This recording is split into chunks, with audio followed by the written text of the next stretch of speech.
Hello everybody, my name is Andrew and today there's no time to explain. Come on, hop into the Consolorian and let's go back in time! Ba-da-ba-ba. I haven't really thought of covering any breaking news on this channel, but with the current worldwide health crisis, I've been watching very closely the craziest roller coaster the market has been on for almost 3 weeks. Looking for an opportunity to snatch a couple of stocks here and there.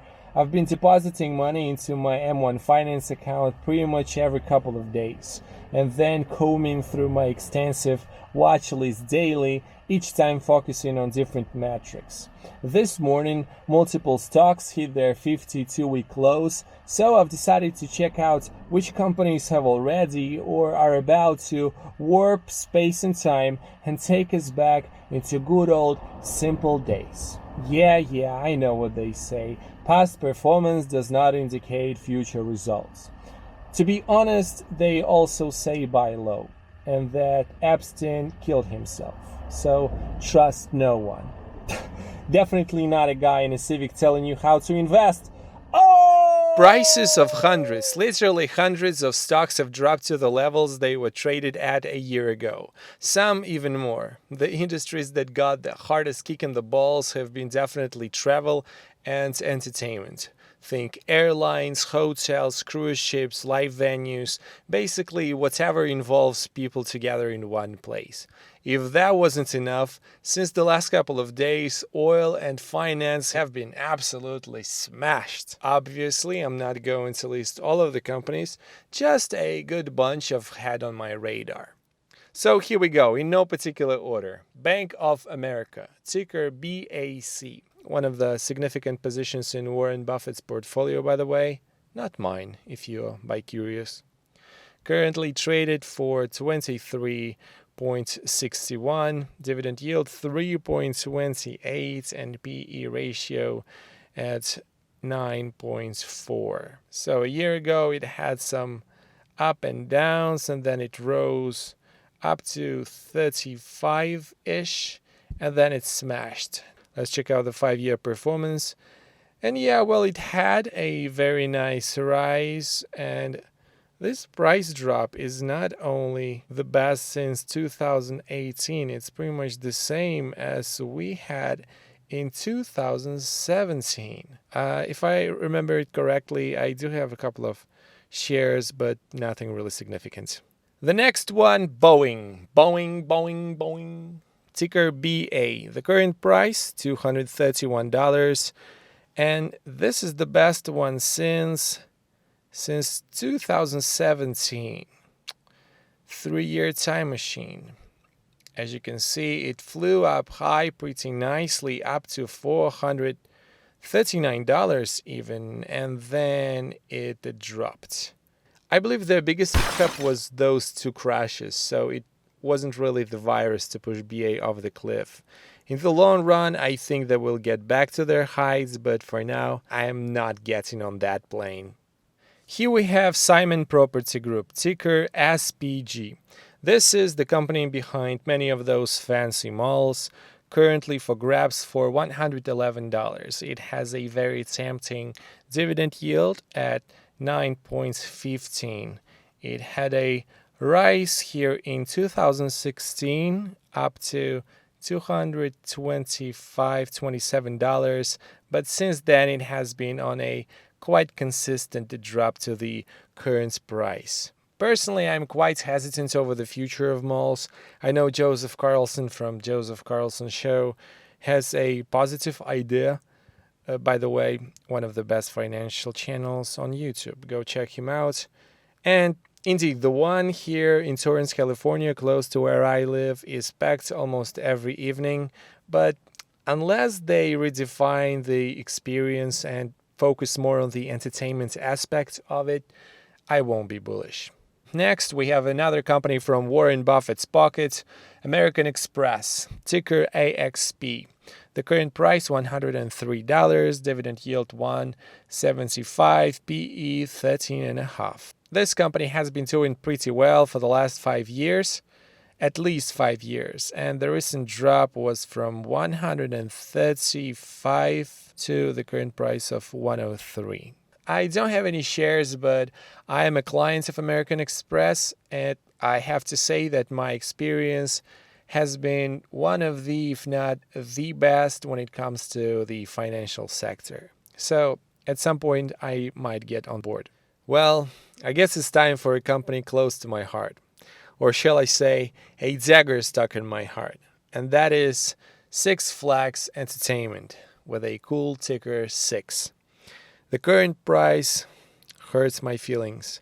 $20. Dividend yield 5.26. But what you should know is that they have actually slashed their dividend rather recently, in the last couple of weeks.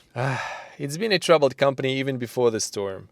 There was an expansion to China plan gone wrong, some misinformation for which they might be facing a class action lawsuit. I got it when it was somewhere here in mid-30s. And here we are now, $20. But let's be honest, I knew what I was getting into. I mean, what the hell, I might as well just keep buying and dollar cost averaging down to the bankruptcy. Because if we're going down with a fight, am I right? Nah, I think they are a solid company. Eventually, they have to figure that shit out and make daddy a millionaire. I'll be patiently waiting. ASMR, lip smacking. Of course, let's not forget about index funds. VYM right here, Vanguard's high dividend yield, with dividend yield of 3.6 and expense ratio dirt cheap 0.06. The price went from 93.94 down to 79. I bite into it almost every week. Another one, Vanguard's S&P 500 or VOO, 1 year hit down to $263. An expense ratio even smaller, 0.03. Amazing. VTI, similar fate, down from 171 to 145. I don't currently hold any, but it's definitely a fun fund to grab. The last fund I will share, SPHD. Just look at that free fall. This is basically the price from 2016. It's basically just like getting into a Handalorian and going 4 years back. Bullish. At this point, you must have already heard about the Titanics of the current crisis, and of course I'm talking about Royal Caribbean and Carnival Cruise. Here we have RCL with its yield of 6.46, and look at that cute little mountain, 135, and then a nosedive down into that Mariana Trench. Damn! And CLL, another one stranded at sea, from 68.71 down to 24. Ooh, this one though has a very lucrative dividend yield of 9.2. Here I have to give a shout out to Jeremy from Financial Education, who was the one to convince me to drop some coins in this piggy bank. I'm happy I did. We'll see how it turns out. If you haven't seen his video, by the way, I will leave a link down below. Definitely check him out. Great channel, lots of useful information and great humor. Thanks, Jeremy.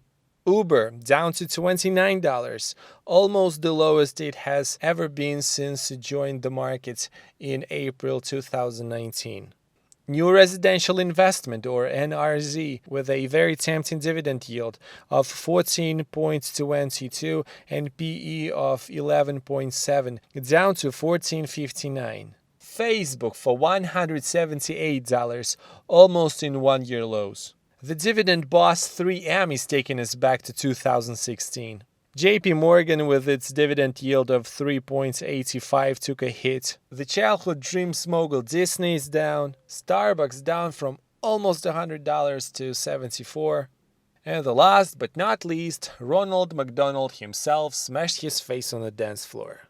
Is there anything I haven't mentioned that you've been bullish on? Come on, you can tell me. And if you, Todd, if you're not yet investing but would like to, I'll be leaving some of my referral links down below for which you can get a couple of free stocks from Robinhood and Webull, even some cash from M1 Finance. Plus, I will be getting some freebies as well, because as my son says, sharing is caring. So thank you. By the way, you know I haven't been recording this while driving, right? Hold on a second. Hey, watch where you're driving, you f***ing idiot! Where was I? Whatever. Like and subscribe!